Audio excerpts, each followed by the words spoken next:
Welcome back. While working on President Obama's first campaign, staffer Josh Dubois witnessed the strain and tension his boss was experiencing. Can you imagine? And so he offered to email him some inspiring words daily. And the president agreed. Now a writer for Newsweek and the Daily Beast, he's compiled a year's worth of these many messages in his new book, The President's Devotional.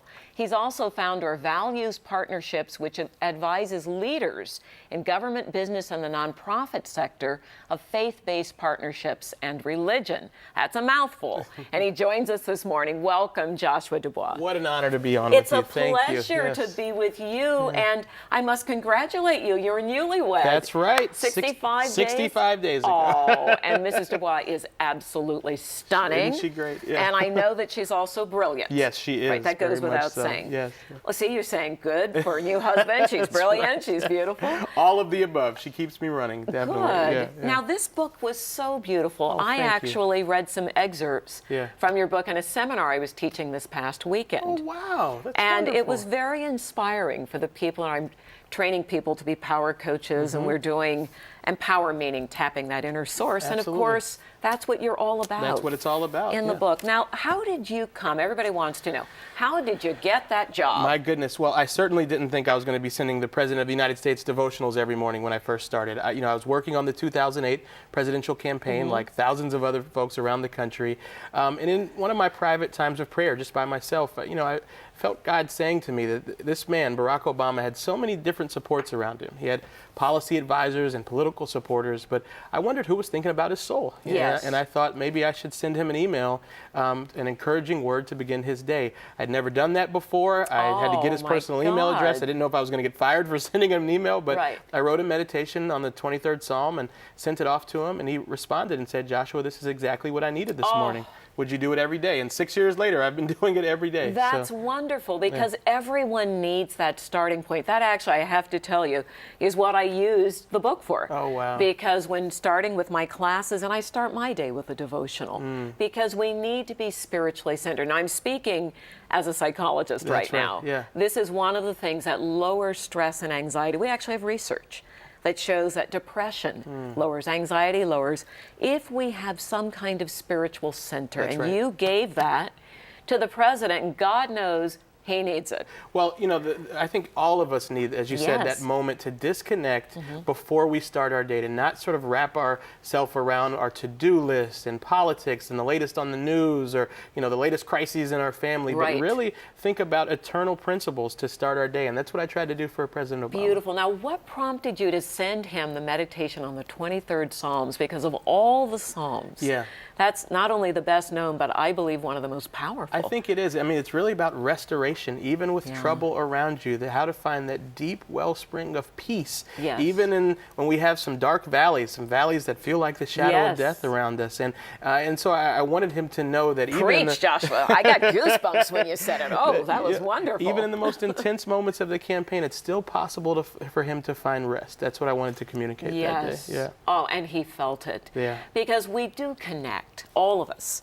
in our own way. It doesn't matter what your way is, but we all have a way, and we need a way to find that center. So for you, how did you begin in your own life to look into devotionals and look into inspirational words? Well, my faith is the centerpiece of my life, and it has been for a long time. But I also was a history buff and a jazz fan, and I think so many folks over the course of our history here in this country have contributed such great wisdom. Not just the people that are well known, Abraham Lincoln and President Roosevelt and other folks who are quoted here, but I also use Fannie Lou Hamer and Johnny Cash and Nina Simone, and really try to mine their wisdom.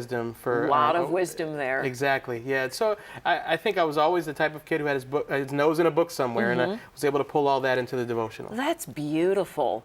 That is absolutely beautiful, because I'm getting this sense of you as a young person, you still are a young person, searching for a way to fill up your own basket, so to speak.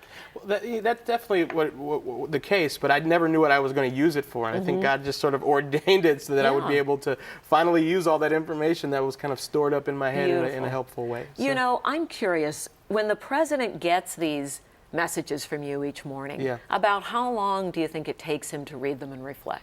Well, he's a pretty quick reader, so I figured he would have to be. It happens pretty quickly, and I try to keep them short. I don't want him to feel like it's an intensive Bible study every single morning, Right. but there's a quote and then a brief passage of scripture, then a meditation and a prayer. It takes about 3 minutes to read. All right, Yeah. I'm going to read one of these really quickly. Sure. This one is called Make Me a Mountain. Yes, yeah. Those who trust in the Lord are like Mount Zion, which cannot be moved but abides forever. And that's again a Psalms. This is Psalms 125:1. And you put a little discussion here, and I want to ask you about this. Sure. Lord, make me a mountain. Let my base run wide and deep, sturdy and immovable. Let my peak break through the clouds, and let me see for miles around. Though I crumble from time to time, let me never break.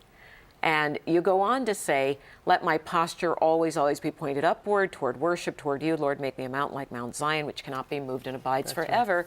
Now, I was looking at this one and thinking, President Obama reading this, here he is, the leader of the free world and the leader of, I believe, the greatest nation in the world. Mm-hmm.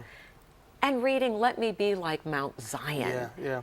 Well, that one is really about balancing stability with courage and really having that strong base that can't be moved, that sense of principle and sense of character and integrity that we know, but still having that urge to break through the clouds, move into new things, step out there and do a new and bold and courageous thing every single day. And so it's that dialectic, that balance between wanting to be secure and sturdy, which we all need to be, but also wanting to step out there into a new space. Beautiful. And that's All right, hold that, because I've got another question for you Sure. about how the president uses this wonderful inspirational message. Thank you. Stay right there. You're going to get some more information from Joshua Dubois in just a minute. Inspiration.